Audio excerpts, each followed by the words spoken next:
हरियाणा के शिक्षा व पर्यटन मंत्री कंवरपाल गुर्जर जी हमारे साथ हैं, इनसे बातचीत करेंगे। गुर्जर साहब, लॉकडाउन के दौरान बच्चों की शिक्षा का जो नुकसान हो रहा है, इसकी पूर्ति आने वाले दिनों में कैसे, क्या प्लानिंग है आपके पास जिसके तहत बच्चों की एजुकेशन का लॉस ना हो? देखिए, हमने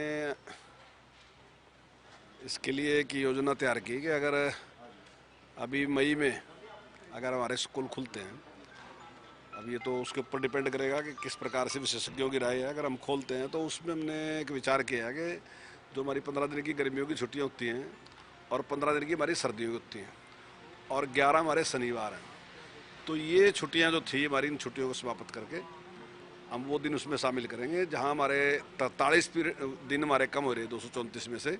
इसमें हमारे 41 दिन मिलते हैं, तो 41 दिन हमें मिल जाएंगे, 2 ही दिन का हमारा नुकसान रहेगा, तो लगभग हमारा कोर्स पूरा हो जाएगा। और अगर जून में खुलते हैं तो जून में खुलने के बाद हमने एक विचार किया है कि सितंबर और अगस्त और सितंबर जो है उस टाइम मौसम अच्छा होता है और हम जो क्लास का टाइम है वो हम उसमें से 1 घंटे से 2 घंटे बढ़ाएंगे और उस स्थिति में हमें लगभग 100 घंटे का टाइम मिलेगा। और उस 100 घंटे के टाइम में और इन छुट्टियों को, जो हमारी सर्दियों की छुट्टियां हैं और जो शनिवार की हैं 11, तो ये मिला के हमारा लगभग कवर हो जाता है, तो उसमें पूरा कर लेंगे। लॉकडाउन के दौरान जबकि स्कूल क्योंकि बंद हैं, बच्चे जा नहीं पा रहे, तो ऐसी स्थिति में कई स्कूलों, प्राइवेट स्कूलों की ये शिकायत देखने को मिल रही है। लोग, उनके अभिभावकों के द्वारा बच्चों के ये चर्चा आ रही है कि वो फीसें वसूली की कोशिश कर रहे हैं और जो बिल्डिंग फंड और कई फंड लेने की कोशिश कर रहे हैं पर मंथ के हिसाब से। देखिए, हमने आदेश जारी कर दिया। पहले तो हमने ये कहा था कि 3 महीने की कोई भी फीस नहीं लेंगे, लेकिन प्राइवेट स्कूलों की भी एक समस्या थी क्योंकि उन्हें अपने स्टाफ को पे देनी थी। तो ऐसे में उनकी भी तरफ से एक आया कि भी ऐसे में हमें भी काम करना मुश्किल है, तो हमने फिर उस पर निर्णय लिया कि 1 महीने की ट्यूशन फीस सभी अभिभावक देंगे। और उस पर भी ज़बरदस्ती नहीं थी, लेकिन ये कहा था कि वो दें। और मेरा अब भी यही है कि अभिभावक जिनकी सामर्थ्य है तो देनी चाहिए, क्योंकि सारा कुछ जो जिस प्रकार की परिस्थितियाँ मिलजुल के सारा काम होगा। अगर उनके पास सामर्थ्य है तो उन्हें देनी चाहिए फीस वो, और अगर वो फीस मिलती है तो मैं समझता हूँ उनका काम चलेगा। लेकिन वो ना तो फीस बढ़ा सकते हैं और ना ही कोई अतिरिक्त चार्ज दे सकते हैं। गुर्जर साहब, ऑनलाइन हाईटेक तरीके से बच्चों को घर बैठे एजुकेशन की जो एक व्यवस्था की थी, वो क्या व्यवस्था थी और कितनी सफल रही?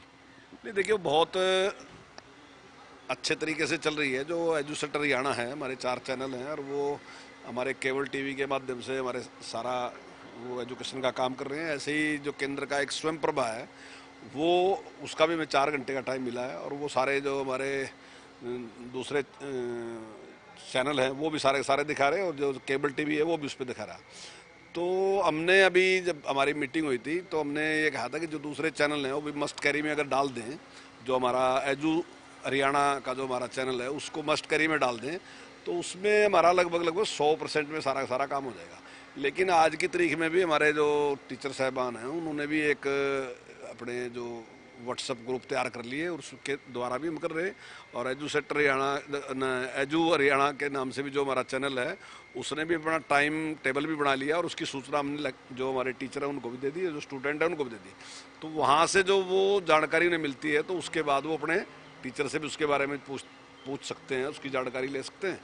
तो पूरा प्रयास है सरकार का कि बच्चों को नुकसान ना हो। गुर्जर साहब, 3 मई तक लॉकडाउन है। लॉकडाउन क्या बढ़ाया जा सकता है? क्या आपकी राय क्या है? देखिए, तो परिस्थितियों के ऊपर निर्भर है कि किस प्रकार की परिस्थितियां हैं। और इसके बारे में देखिए, मेरे नहीं, जो विशेषज्ञ हैं ना जी, हम उनकी राय लेंगे, क्योंकि जो इस चीज़ के एक्सपर्ट हैं जैसी राय उनकी होगी उस प्रकार से ही निर्णय सरकार लेगी। तो जो भी वो राय देंगे, अगर कहीं बढ़ाने की जरूरत है तो निश्चित तौर से बढ़ाएंगे। कुछ हमारे ज़िले ऐसे हैं जो बिल्कुल जहाँ ग्रीन उसमें हैं और जहाँ एक भी केस नहीं है। लगभग 8 जिले हमारे ऐसे हैं जहाँ हमारा एक भी केस नहीं है। तो देखते हैं, अगर विशेषज्ञ कहेंगे तो उसके बारे में वहाँ कुछ कुछ गतिविधियाँ हम शुरू कर सकते हैं। जगाधरी और यमुनानगर की अगर बात की जाए, आपका अपना जिला है, गृह क्षेत्र है, वहाँ की पोजीशन क्या है? तबलीगियों से क्या राहत मिल गई है? देखिए, वहाँ की पोजीशन बिल्कुल अच्छी है। 3 लोग वहाँ आए थे और तीनों लोग जल्दी वो सब के सब उनकी रिपोर्ट जो है वो नेगेटिव होगी। और अब वहाँ पे कोई पेशेंट नहीं है, एक भी कोई पेशेंट नहीं है और बिल्कुल ठीक तरीके से वहाँ चल रहा है अभी तो काम। और मुझे उम्मीद है कि ठीक तरीके से चलेगा। तो तो ये है कंवरपाल गुर्जर जो कि स्पष्ट रूप से कह रहे हैं कि जो लॉकडाउन है ये आने वाले दिनों में कुछ सुविधाओं के साथ खुल सकता है। कैमरा मैन सुनील के साथ चंद्रशेखर धरनी, पंजाब केसरी टीवी, चंडीगढ़।